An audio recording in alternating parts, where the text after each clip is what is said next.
Si ella se entera, lo perderemos todo. Estaba de pie tras la puerta de la cocina cuando oí a mi hijo decirle esto a su prometida. Si se entera, lo perderemos todo. Su voz era baja, apresurada, casi un susurro desgarrado por la prisa por ocultar algo. Había vuelto temprano del mercado porque había olvidado la cartera en la mesita de noche, y al subir las escaleras de madera que siempre crujen, en el tercer escalón, oí voces en la sala. Me detuve, no por curiosidad, sino porque algo en su tono me paralizó. Era un tono que nunca había oído, un tono de vergüenza, de miedo, de traición. No puedes saber que la casa está a mi nombre ahora, Sofía. Si se entera, querrá su parte. Y entonces se acabó. Lo perderemos todo. Lo perdimos todo.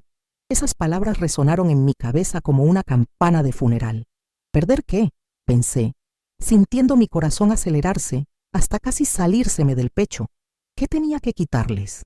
Yo, que pasé 32 años limpiando pisos, cosiendo uniformes, vendiendo bocadillos en la puerta del colegio, todo para que él pudiera estudiar, para que pudiera tener lo que yo nunca tuve. Me quedé allí, con la mano en el pomo frío de la puerta, oliendo el café recalentado que venía de la cocina, mezclado con el perfume caro de la joven que sería mi nuera. Todo mi cuerpo temblaba. Sentía las piernas como plomo, y no entré. No dije nada.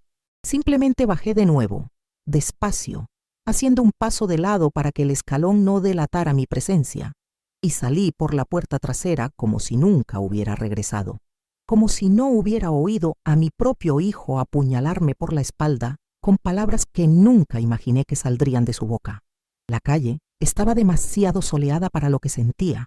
Mayo en Sevilla suele ser caluroso, pero ese día la luz me pareció una afrenta, una cruel burla al universo. El sol brillaba indiferente mientras mi mundo se desmoronaba. Caminé sin rumbo hasta el parque de María Luisa, ese lugar al que solía llevar a Diego de pequeño, donde comprábamos palomitas y él perseguía palomas mientras yo, sentada en el banco de piedra, soñaba con el día en que sería alguien. Y lo fue. Dios mío, ¿cómo era? Se hizo policía, ascendió en la carrera, se compró un coche, empezó a usar camisas de diseñador, a hablar diferente, a mirarme como quien mira un mueble viejo que ya no combina con la nueva decoración. Pero me daba igual. Pensaba que así eran las cosas, que los niños crecen y se alejan, que es natural, que es sano, que ingenua, que estúpida. Pero ahora, sentada en ese mismo banco, con el sol pegando fuerte en la nuca y el eco del canto de los niños en la distancia, comprendí que no era separación, era eliminación. Él no quería distancia, quería que desapareciera de su vida como si nunca hubiera existido. Me llamo Carmen, Carmen Ruiz. Tengo 57 años. Nací en un barrio obrero de las afueras de Sevilla, hija de un albañil que murió al caer de un andamio cuando yo tenía 15 y de una costurera que murió de agotamiento a los 49, cosiendo literalmente hasta el último aliento, con una aguja en la mano y un vestido de novia a medio terminar. Aprendí pronto que la vida no da tregua a quienes nacen pobres. La vida te aplasta, te pisotea, te escupe, y aún así espera que agradezcas las migajas. Me casé a los 19 con un hombre que me prometió el mundo, pero solo me dio silencio y, en los peores días, una mano pesada que me dejó marcas moradas que escondí con mangas largas incluso en el abrasador verano sevillano. Diego nació cuando yo tenía 21. Miré a ese niño recién nacido, con los ojos cerrados y los puños apretados, y le prometí que tendría todo lo que yo no tenía: escuela, ropa limpia, respeto, amor, un futuro. Y cumplí mi promesa. Dios mío, ¿cómo cumplí con mis obligaciones? Trabajé de empleada doméstica, de costurera, de cocinera en un comedor sucio donde las cucarachas correteaban por el suelo por la noche, de vendedora ambulante bajo el sol y la lluvia. Me despertaba a las 5 de la mañana, tomaba 2 autobuses llenos donde los hombres me manoseaban y ni siquiera podía quejarme.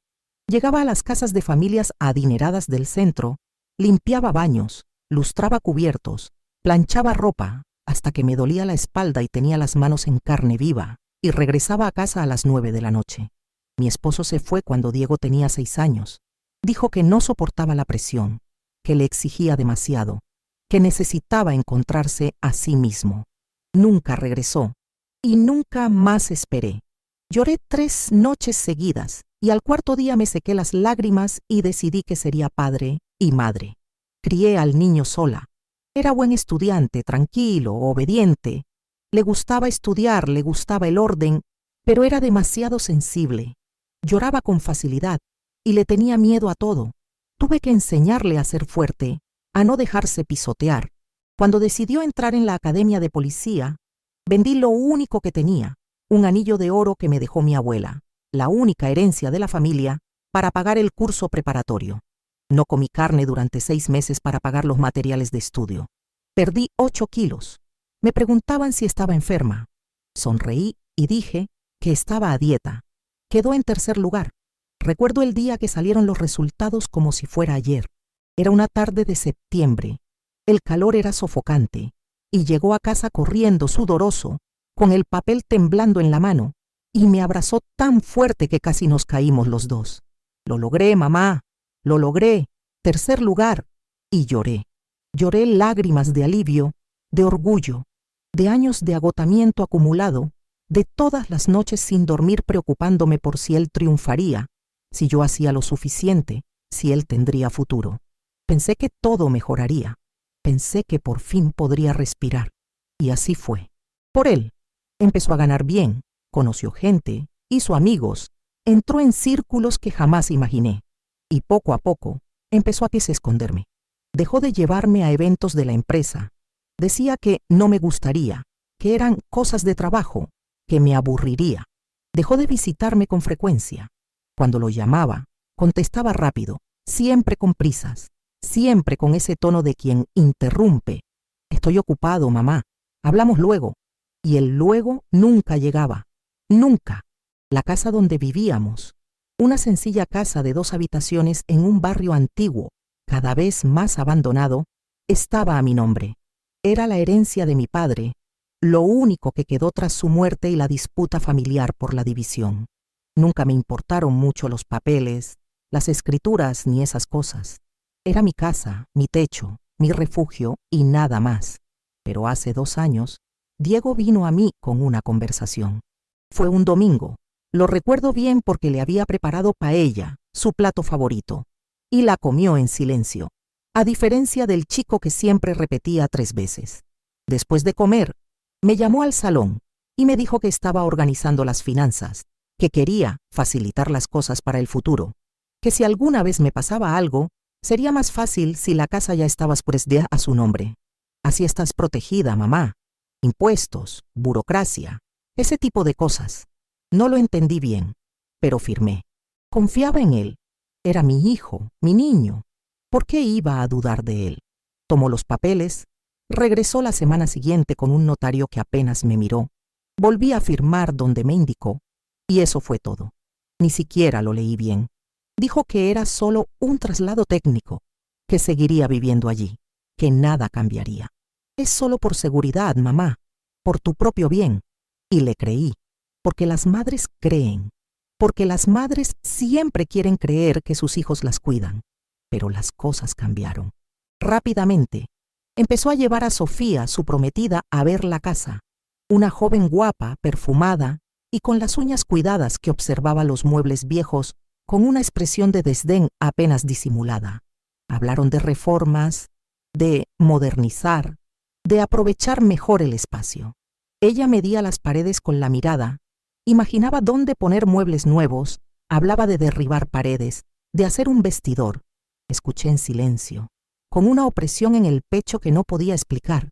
Un día sugirió que quizás sería más feliz en un apartamento más pequeño y práctico, sin tantas escaleras, porque te cuesta subir y bajar con la edad. Tú. Había empezado a llamarme señora. En ese momento no lo entendí. Fingí que sí, que tenía sentido, que lo pensaría. Solo más tarde, sentada sola en la cocina, lo comprendí. Se estaba aprovechando de mí, lentamente, con cuidado, con excusas que parecían preocupación, pero la tenía. Y hoy, tras esa puerta, escuché la confirmación. Si se entera, lo perderemos todo. Yo era el obstáculo. Yo era el problema. Yo era la espina en su costado. Yo, que di mi vida por él, que lo renuncié todo, absolutamente todo, para que él pudiera tener un futuro. Llegué a casa cuando el sol ya estaba bajo, tiñendo el cielo de naranja y morado. Entré despacio, fingí que todo estaba bien y me puse la mejor máscara que tenía. Él y Sofía habían salido. Había una nota en la mesa de la cocina, escrita con esa caligrafía que le enseñé. Mamá, salimos a cenar. Hay comida en la nevera.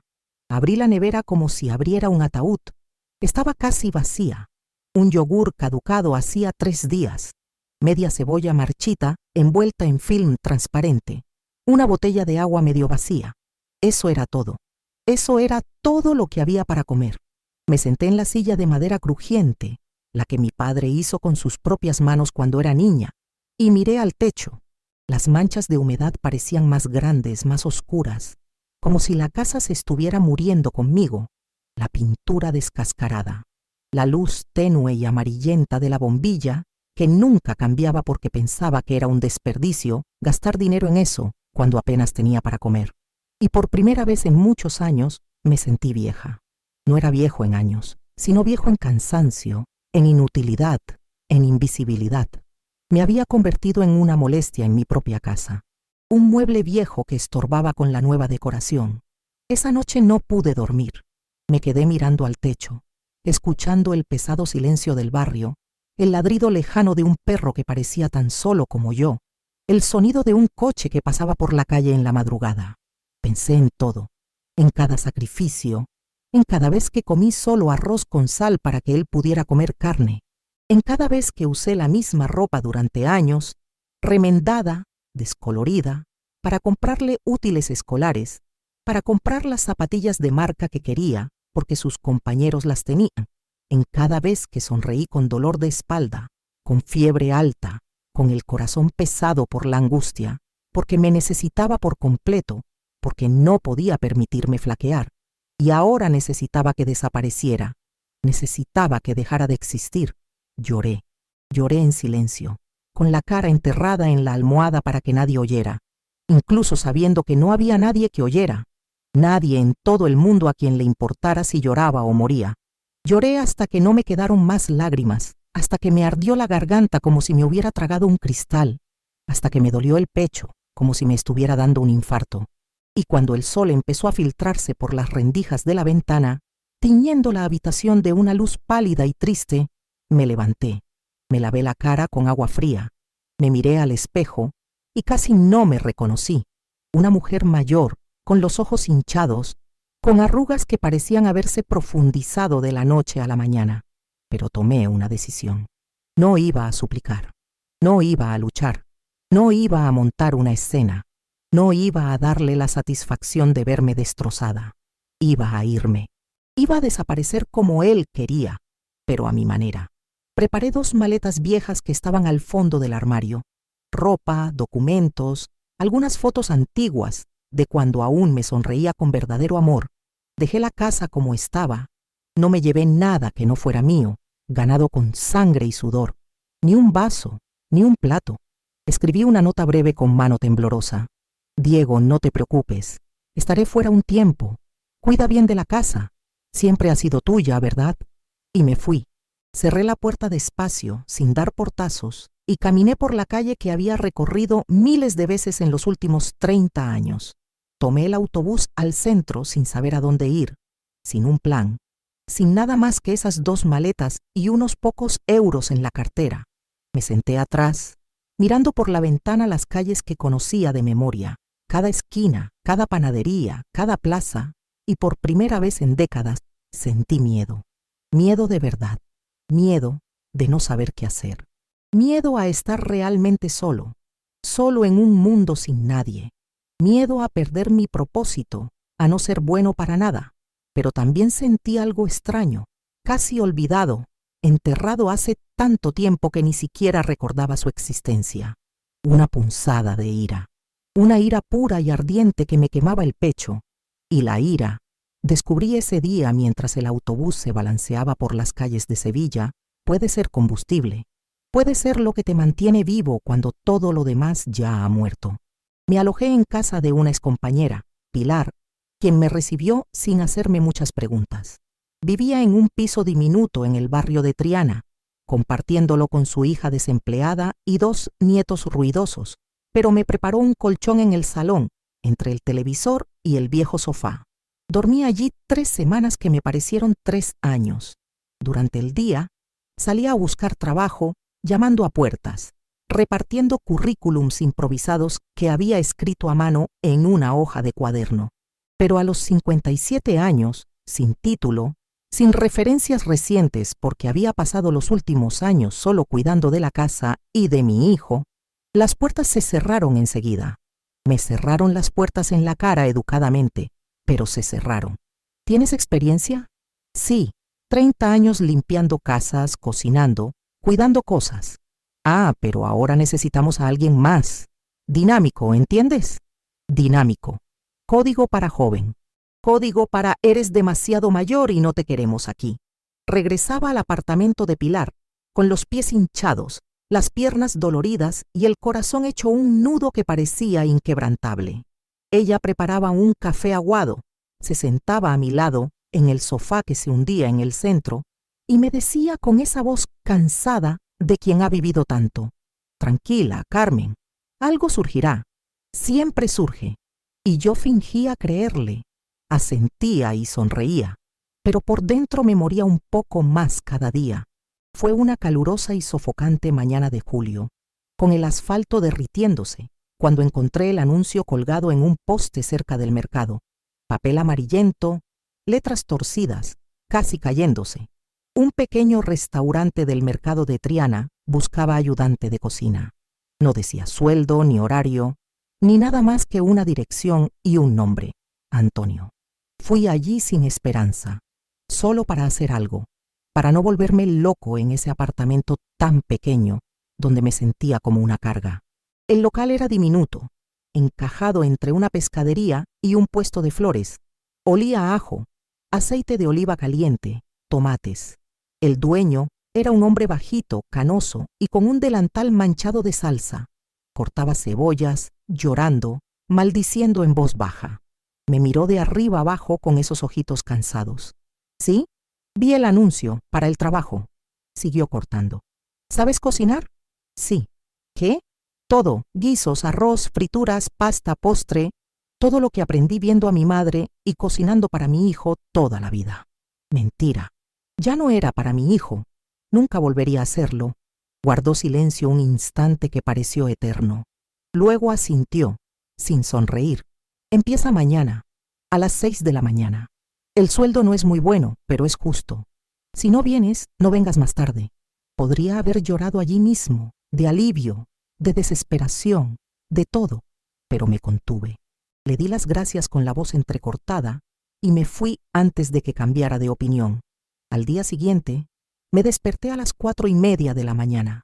Me di una ducha fría porque no quería despertar a nadie en casa de Pilar, pues ya me sentía demasiado intrusiva, una carga que nadie merecía llevar. Me puse la ropa más limpia que tenía, una blusa ya usada, pero aún utilizable. Tomé 3 autobuses por la ciudad, todavía a oscuras, todavía medio dormida. Llegué 15 minutos antes de las 6. Antonio ya estaba allí, preparando la masa del pan, con las manos enharinadas y la frente sudorosa. Me miró y sonrió levemente, una sonrisa que no le llegó a los ojos, pero que parecía de aprobación. Puntualidad. Eso es raro hoy en día. Me puso a pelar patatas. Pelé 50 kilos esa mañana. Se me entumecieron las manos. Luego me ardieron. Y luego me sangraron por las comisuras de las uñas. Me dolía tanto la espalda que apenas podía respirar hondo. Pero no paré. No me quejé. Al final me pagó lo justo. Billetes arrugados pero limpios, con olor a sudor y a trabajo honrado. Me aferré a ese dinero como si fuera oro. Compré pan aún caliente, queso, fruta y unas manzanas que estaban en oferta. Volví a casa de Pilar y lo compartí todo con ella. Esa noche comí despacio, masticando cada bocado, saboreándolo, sintiendo su sabor. No fue un lujo, no fue una fiesta, pero fue digno. Era mío. ganado con mis propias manos. Los días se convirtieron en semanas que se hacían interminables, las semanas en meses. Aprendí a trabajar al ritmo de Antonio, que era rápido, exigente, pero justo. No gritaba como los otros jefes que había tenido. No te humillaba, no te hacía sentir mal. Cuando cometía errores, y cometí muchos al principio por falta de práctica, me corregía con calma, con una paciencia inesperada. Así, Carmen, ¿ves? Solo ajusta el picante. El secreto está en el picante. Y aprendí. Lo observaba todo. Memorizaba cada movimiento, cada condimento, cada truco. Empecé a crear nuevos platos, combinaciones de especias que inventaba por las noches, cuando no podía dormir. Un día, preparé una receta que hacía mi madre, un potaje de garbanzos con chorizo y pimentón ahumado, ese olor que llenaba la casa de niña y me hacía sentir segura. Antonio lo probó, cerró los ojos, masticó despacio y al abrirlos de nuevo, había algo diferente. Esto va en el menú, mañana. Y así fue. Se convirtió en uno de los platos más solicitados del restaurante. La gente preguntaba quién lo había preparado. Lo elogiaba y lo volvía a pedir. Y él decía, con un orgullo que me sorprendía: Carmen, la mejor cocinera que he tenido, y créeme, he tenido muchas. No me acostumbraba a los elogios. Cada palabra amable me pillaba desprevenida, me ahogaba de emoción, pero atesoraba cada una como se atesora una moneda preciosa, como se atesora una migaja de dignidad. Con el tiempo, ahorrando céntimo a céntimo, atesorando cada euro que me sobraba, conseguí alquilar una pequeña habitación cerca del mercado. Era diminuta, casi claustrofóbica, una cama individual, un armario de madera destartalado, una ventana estrecha que daba a un patio interior donde nunca daba el sol. Pero era mía. Nadie podía desahuciarme mientras pagara el alquiler. Y pagaba, a tiempo, siempre a tiempo, con el dinero que ganaba yo misma, con el sudor de mi frente. Compré ollas y sartenes en una tienda de segunda mano, platos desparejados, sábanas que habían visto días mejores pero que seguían limpias. Compré una planta, un geranio rojo que costaba 2 euros en el mercado, y la puse en el alféizar de la ventana. Cada mañana al despertar, incluso antes de cepillarme los dientes, miraba esa planta y pensaba: estoy viva, sigo aquí, sigo respirando, y eso es suficiente. Eso tiene que ser suficiente.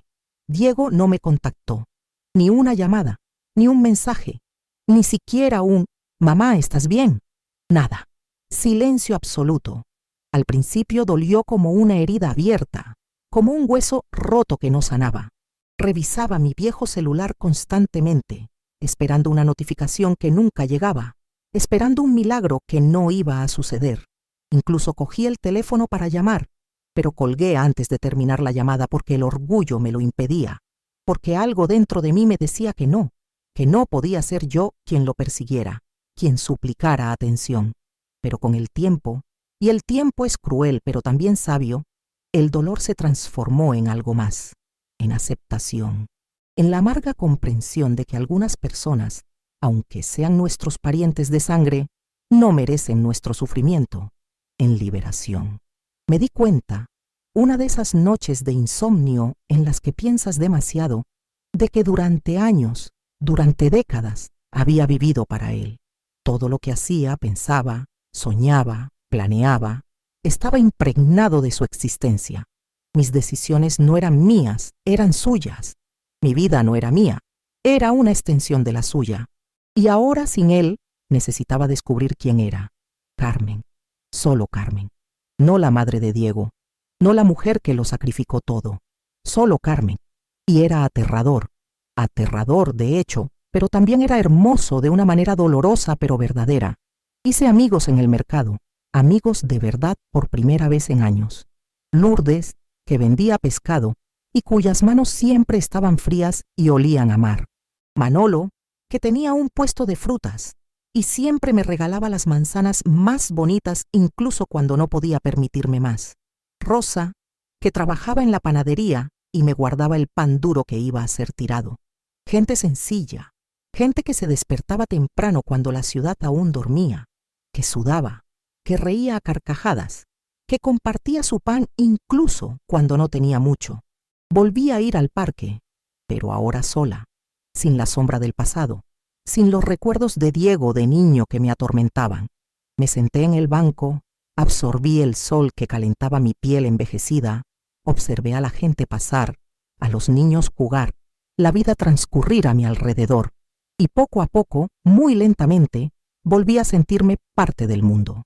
No una sombra, no una carga, no una molestia, una persona real, con un nombre, con una historia, con derecho a existir. Pasó un año entero sin ver a mi hijo, 365 días, 52 semanas, 12 meses de silencio absoluto, de abandono, de aprender a vivir sin él, hasta que una tarde de sábado, soleada y llena de gente en el mercado, entró en el restaurante. Yo estaba en la cocina, sudada, oliendo a ajo y aceite de oliva, cuando oí la voz de Antonio llamando para tomar nota. Salí con la libreta en la mano y me quedé helada.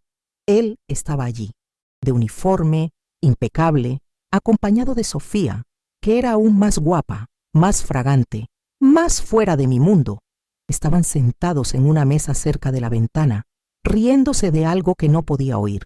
Mi corazón se aceleró como si quisiera salírseme del pecho. Mis manos comenzaron a temblar. Pensé en esconderme, correr al baño, salir por la puerta de atrás y no volver jamás. Pero no lo hice. No sé de dónde saqué fuerzas, pero lo hice. Me sequé las manos con el delantal. Respiré hondo 3 veces y me acerqué a su mesa. Buenas tardes. ¿Quieren el menú de hoy? Levantó la vista del menú y se quedó paralizado. El color desapareció de su rostro como si hubiera visto un fantasma. Sus ojos se abrieron de par en par. Abrió la boca, pero no emitió ningún sonido. Sofía nos miró a mí y a él confundida, sin entender qué pasaba, por qué se había puesto tan pálido. «Mamá». Su voz salió débil, casi inaudible, estrangulada. «Hola, Diego». Mi voz salió firme, más firme de lo que esperaba, más firme de lo que pensé que podría lograr. Se levantó torpemente, dejando caer la servilleta al suelo. «Yo no sabía que trabajabas aquí». «Sí, desde hace un año». Silencio. Un silencio denso e incómodo que pareció absorber el aire de la habitación. Sofía jugueteó con su servilleta, incómoda, mirando a su alrededor como si quisiera estar en cualquier lugar menos allí. Los demás clientes empezaron a mirar. «Mamá, tenemos que hablar». «No, no tenemos que hablar», parpadeó sorprendido como si le hubieran dado una bofetada. «¿Cómo puedes decir que no tenemos que hablar? Tú tomaste tus decisiones, Diego, y yo tomé las mías. Está bien. Pero me sacaste de mi hogar. Me borraste de tu vida como si fuera un error que quisieras corregir. Creí que moriría de dolor. Pasé noches sin dormir, sin comer, sin poder respirar bien, pero no morí. Aprendí que existo fuera de ti y que merezco respeto. Incluso el mío». Se le llenaron los ojos de lágrimas. Las vi. Vi el momento exacto en que brotaron, cuando intentó contenerlas y no pudo. Intentó hablar con la voz entrecortada por la emoción, pero levanté la mano. «No, ahora no. Quizás algún día hablemos de verdad. Pero hoy no. Hoy solo vine a tomarte la orden. ¿Qué te apetece?» Se quedó allí, incómodo, con la boca ligeramente abierta, como un niño perdido. Sofía lo jaló de vuelta a su silla con un gesto impaciente. Anoté la orden con mano temblorosa pero firme. Guiso de garbanzos para él, ensalada para ella. Lo llevé a la cocina. Y cuando volví a servir, ya no me temblaban las manos, no me ardía el pecho, estaba completo, estaba de pie, estaba vivo, fuerte y presente. Comieron en silencio. Lo vi mirarme de reojo de vez en cuando, como si quisiera decir algo pero no pudiera. Sofía comió deprisa, con la clara intención de salir de allí cuanto antes. Pagaron. Dejaron una propina generosa, como si el dinero pudiera comprar el perdón. Se fueron. Lo vi por la ventana detenerse en la acera, mirando hacia atrás, con la mano en el bolsillo, vacilante, como si quisiera volver, como si quisiera decir algo, pero no volvió. Sofía lo jaló del brazo y se fueron. Y no importa, porque ya no me lo esperaba. Ya no necesitaba que existiera, pero la historia no terminó ahí. No podía terminar. porque 3 días después, el martes, regresó, solo. Entró al restaurante a la hora de comer cuando estaba lleno y ruidoso. Pidió la misma mesa. Esperó a que me acercara. Nuestras miradas se cruzaron, y esta vez no apartó la mirada. «Mamá, necesito hablar contigo. Por favor». Había desesperación en su voz, auténtica desesperación. Terminé mi turno con el corazón acelerado, preguntándome qué querría, preparándome para más dolor. Antonio me dejó ir temprano, dándose cuenta de que algo estaba pasando. Nos sentamos en un banco del mercado, ahora vacío, con las luces apagándose una a una, los puestos cerrando, el olor a pescado y fruta aún en el aire. Empezó despacio, con la voz temblorosa. «Lo arruiné todo. Lo arruinaste tú». No iba a ponérselo fácil. Miró sus manos, el suelo, a cualquier parte menos a mí. Me daba vergüenza, mamá. Me daba vergüenza de dónde venía. Me daba vergüenza de ti. Eso dolió. Dolió como un cuchillo que te cortaba lentamente, te retorcía, pero era verdad. Y la verdad, por mucho que corte, también te libera. Y ahora, mi voz salió fría. Respiró hondo como quien se ahoga y necesita aire. Ahora te he perdido. Sofía rompió conmigo. Dijo que era fría, egoísta, que te trataba como basura y que no quería a un hombre así. Y tenía razón. Te traté como una carga. A ti, que me lo diste todo, que diste tu vida por mí. Soy un monstruo. Me quedé en silencio. Una parte de mí quería abrazarlo, consolarlo, decirle que todo estaba bien, como siempre hacía. Pero otra parte, una parte nueva y fuerte, dijo que no. No eres un monstruo, Diego. Eres humano, humano y débil. Pero eso no borra lo que hiciste. Continuó, llorando ahora abiertamente sin disimularlo. La casa está vacía. No puedo dormir ahí. Estás en cada habitación, tu olor, tus cosas. Intenté cambiarlo todo, renovarlo, pero fue inútil. Estás en cada pared. Y no soporto la culpa. Pues véndela. Las palabras se me escaparon de la boca antes de que pudiera pensar. Me miró atónito. ¿Qué? Vende la casa. Si te está poniendo enfermo, véndela. Quédate con el dinero, no quiero nada, nunca lo quise. Pero es tu casa. Lo era. Ahora ya no lo es. La cuidaste. ¿Y sabes qué? No pasa nada, porque descubrí que no necesito esa casa para tener dignidad. Construí otra vida, pequeña, sencilla, pero mía. Me tomó la mano. No sé si puedas perdonarme, pero necesito intentar redimirme. Déjame ayudarte ahora. Déjame... No. Retiré la mano con suavidad, pero con firmeza. No me ayudarás por culpa. Si algún día quieres volver a formar parte de mi vida, será porque me respetas, me amas de verdad, no porque quieras tranquilizar tu conciencia. Pasaron las semanas. Regresó y volvió otra vez. Siempre solo, siempre humilde.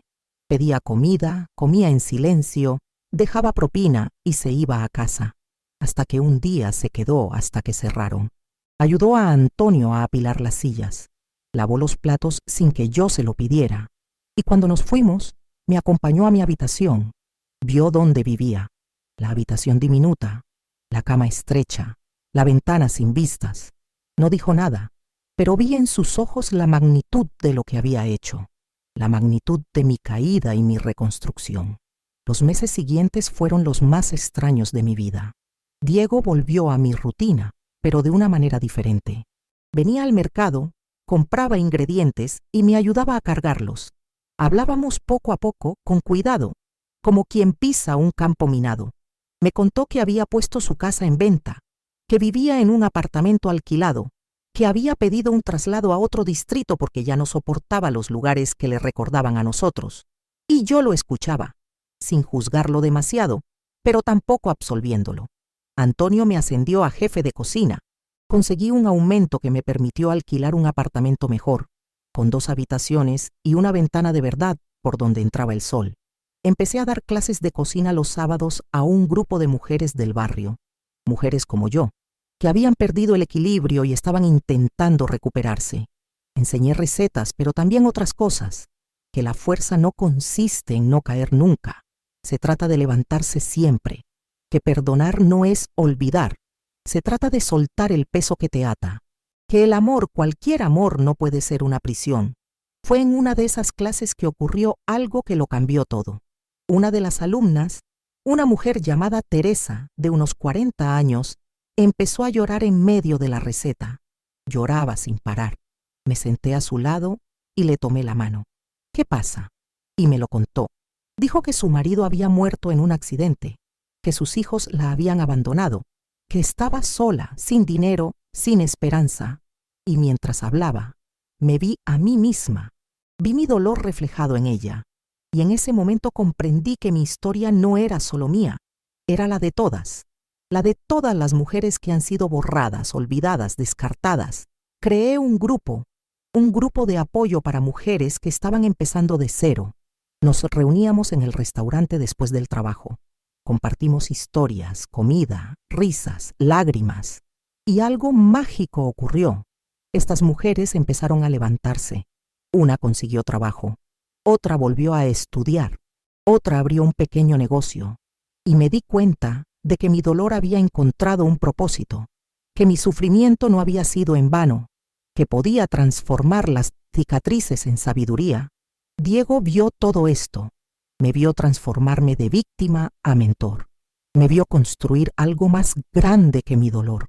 Y un día, después de una de esas reuniones, me esperó en la puerta. Mamá, estoy orgulloso de ti. Esas fueron las primeras palabras sinceras que escuché de él en años. Eres la mujer más fuerte que conozco. Y fui un idiota por no haberlo visto antes. Lo miré. El niño que crié finalmente se había convertido en un hombre. Tarde, pero lo había hecho. Gracias, Diego, pero no hice esto por ti. Lo hice por mí. Lo sé. Y por eso es aún más increíble. Pasaron más meses. La casa por fin se vendió.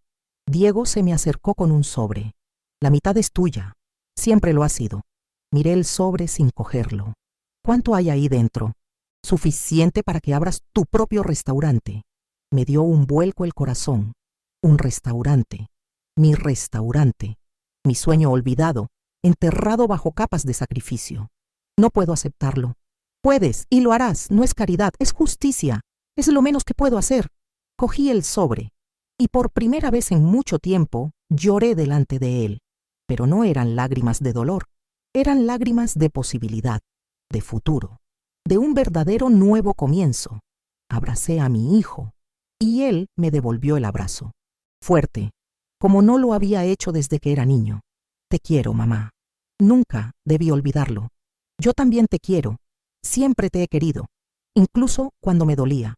Con el dinero y mis ahorros, abrí mi propio local, pequeño pero acogedor. Lo llamé Carmen's. Así de simple, mi nombre, mi marca, mi existencia. El día de la inauguración el local estaba abarrotado. Vino Antonio, vino Pilar, Lourdes, Manolo, Rosa, todas las mujeres del grupo, y vino Diego. Trajo flores. Me ayudó en el comedor, atendió las mesas, y al final de la noche, cuando se fue el último cliente, se quedó. Ayudó a limpiar, ayudó a cerrar, y cuando apagué las luces me dijo, «Lo lograste, mamá. De verdad que lo lograste. Hoy cumplo 60 años. 60 años de vida, de dolor, de nuevos comienzos. Me levanto temprano, preparo mi café, abro las ventanas de mi apartamento y escucho a los pájaros. Camino hacia mi restaurante, cruzando el parque donde todo empezó a derrumbarse y donde de alguna manera comencé a reconstruirme. Preparo comidas para quienes están agradecidos, quienes alaban, quienes regresan. Doy clases a mujeres que necesitan creer que es posible. Y al final del día regreso a casa cansada, pero realizada. Diego está en mi vida, pero no es el centro de ella. Y él lo entendió, lo respetó, aprendió, quizás demasiado tarde, pero aprendió. Se volvió a casar con una buena mujer que me trata con respeto.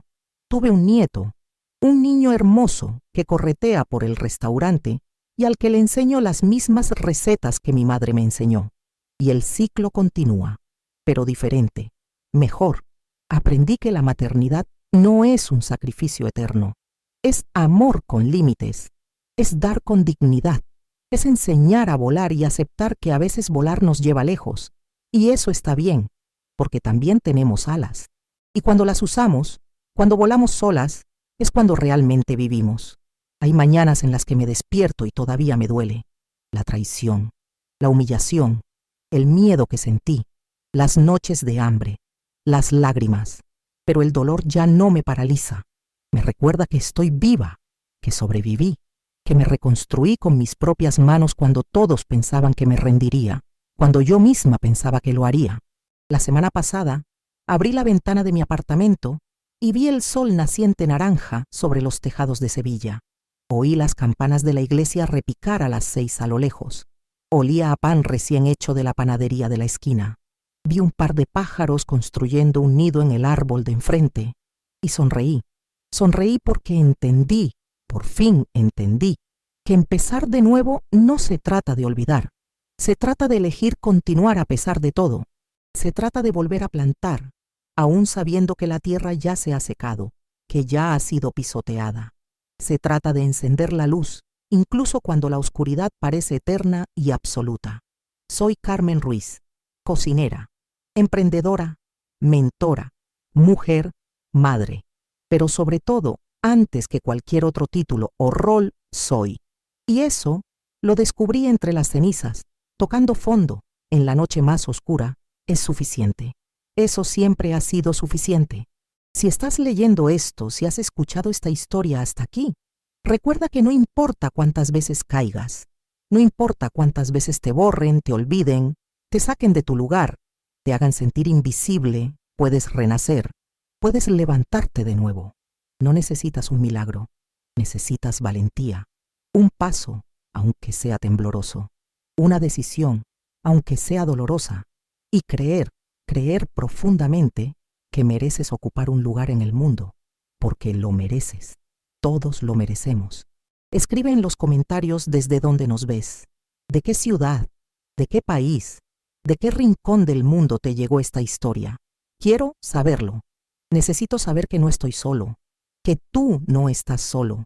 Y si esta historia te conmovió de alguna manera, si te hizo llorar, si te hizo pensar, si te hizo sentir menos solo en tu dolor, suscríbete al canal, no por mí, sino por ti, porque historias como esta necesitan ser contadas, y escuchadas, y compartidas, para que nadie, nunca, se sienta completamente solo en su dolor, y para que todos sepan, con absoluta certeza, que es posible empezar de nuevo. Siempre, siempre es posible. Estoy viviendo de nuevo. Reconstruí mi vida desde las cenizas. Transformé el dolor en propósito. Y tú también puedes, te lo prometo, tú también puedes. ¿Sabes lo que aprendí en este viaje que casi me destruye, pero que terminó reconstruyéndome de una manera que nunca imaginé posible? Aprendí que la vida no se trata de nunca caer, nunca sufrir, nunca ser traicionado por quienes más amas. La vida se trata de lo que haces después de que el suelo desaparece bajo tus pies, cuando tocas fondo, en la oscuridad absoluta, sin una sola mano extendida para levantarte. Se trata de esa decisión solitaria y valiente, de levantarte incluso cuando cada célula de tu cuerpo te grita que te rindas, que aceptes que se acabó, que no vales nada, que es mejor simplemente desaparecer y hacerles la vida más fácil a los demás. Cuando escuché esas palabras tras la puerta, si se entera lo perdemos todo, morí. La Carmen que existía hasta ese momento murió allí, de pie, con la mano en el frío pomo de la puerta, con el corazón hecho añicos en millones de fragmentos que creí jamás poder recomponer, porque no es una traición cualquiera. Es la traición del hijo que diste a luz, al que alimentaste con tu propio cuerpo cuando era un bebé, al que protegiste de todo y de todos, incluso de ti misma a veces. Es el rechazo de quien debería amarte incondicionalmente, al que amaste así, sin pedir nada a cambio, simplemente porque existía. Pero ¿sabes qué pasa cuando mueres así, simbólicamente, cuando todo lo que eras se derrumba? Tienes dos opciones. Puedes quedarte ahí, en esa tumba que otros cavaron para ti. Puedes recostarte y aceptar que tu vida ha terminado, que eres invisible, desechable, que no sirves para nada más que ser una carga, una molestia, un problema por resolver. O puedes hacer lo impensable. Puedes resucitar, puedes levantarte de esa tumba cubierto de tierra, magullado, sangrando, pero vivo. Verdaderamente vivo por primera vez, quizás. Y no les voy a mentir, No voy a idealizarlo como si fuera fácil o hermoso. No lo fue. Fue horrible. Fue despertar cada día sin saber si valió la pena. Mirarse al espejo y no reconocer a la anciana cansada que me devolvía la mirada. Sentir hambre no solo de comida, sino de propósito, de significado, de alguna razón para seguir respirando. Fue ver llorar en el baño, abarrotado de un autobús lleno de gente, porque ya no tienes un hogar, un hijo, ni nada que te defina, que te dé una identidad. Fue ser rechazado en las entrevistas de trabajo por ser demasiado viejo, como si la edad fuera una enfermedad, como si los 57 años fueran el final del camino. Pero también fue descubrir que eres mucho más de lo que creías, que tienes fortalezas que ni siquiera sabías que existían, que tus manos, esas manos que lavaron tanta ropa, limpiaron tantas casas, picaron tantas cebollas mientras lloraban, pueden crear cosas hermosas. Pueden sazonar platos que hacen que la gente cierre los ojos de placer. Pueden sostener a otras mujeres que se enamoran como tú. Pueden construir un negocio, un sueño, una vida entera desde cero. Fue aprender que perdonar no significa olvidar ni fingir que no pasó nada. Perdonar es soltar la cuerda que te ata a ese dolor, es decir, me lastimaste profundamente, pero no dejaré que este dolor defina el resto de mi vida. Fue comprender que mi hijo es humano, imperfecto, débil a veces, y que él tendrá que vivir con sus decisiones el resto de su vida, no yo. Elegí vivir con mis decisiones, y elegí elegirme a mí misma finalmente, después de toda una vida de elegir a todos menos a mí. Fue descubrir que la maternidad no se trata de autoaniquilarse, no se trata de convertirse en una sombra, no se trata de desaparecer para que tu hijo pueda brillar. Se trata de amar, sí, profundamente, pero con límites sanos, con respeto mutuo, con dignidad por ambas partes. Se trata de enseñar con el ejemplo que amarse a uno mismo no es egoísmo, es supervivencia. Se trata de demostrar que la fuerza no consiste en aguantarlo todo en silencio, sino en tener la valentía de decir no cuando es necesario, en tener la valentía de reconstruir cuando todo se derrumba. Hoy, cuando me despierto en mi pequeño pero mío apartamento, cuando preparo café en mi cocina, cuando abro mi restaurante y veo las mesas llenarse de gente, cuando le enseño a una mujer a preparar un plato y veo en sus ojos la misma chispa de esperanza que alguien despertó en mí, entiendo que valió la pena. El dolor valió la pena. La caída valió la pena, porque me trajo aquí, me trajo a esta versión de mí misma que ni siquiera sabía que existía. Y a ti que lees esto ahora, que quizás estés pasando por tu propia traición, tu propia noche oscura del alma, tu propia sensación de que se acabó, de que ya no vale la pena, quiero decirte una cosa, mirándote directamente a los ojos. Vale la pena continuar. Vale la pena dar un paso más y otro más y otro más, incluso cuando no ves a dónde vas. Vale la pena creer que mereces más, que mereces algo mejor, que mereces ser vista, respetada, amada, no por tu hijo, ni por tu marido, ni por nadie más, por ti misma. La vida puede arrebatarte todo, tu casa, tu dinero, la gente, tus certezas, tus sueños, pero hay algo que nadie puede arrebatarte si no se lo permites. Tu dignidad, tu esencia, esa inexplicable cosa que te hace ser quien eres. Y mientras eso viva dentro de ti, mientras conozcas tu nombre, conozcas tu valor, podrás reconstruirlo todo, ladrillo a ladrillo, lágrima a lágrima, día a día. Soy Carmen Ruiz y empecé de nuevo. No porque sea especial ni porque sea más fuerte que los demás, sino porque así lo elegí. Cada día me despierto y vuelvo a elegir. Elijo vivir, elijo intentarlo, elijo creer que mañana saldrá el sol y que merezco verlo. Y tú también lo mereces. Nunca lo olvides. Tú también lo mereces.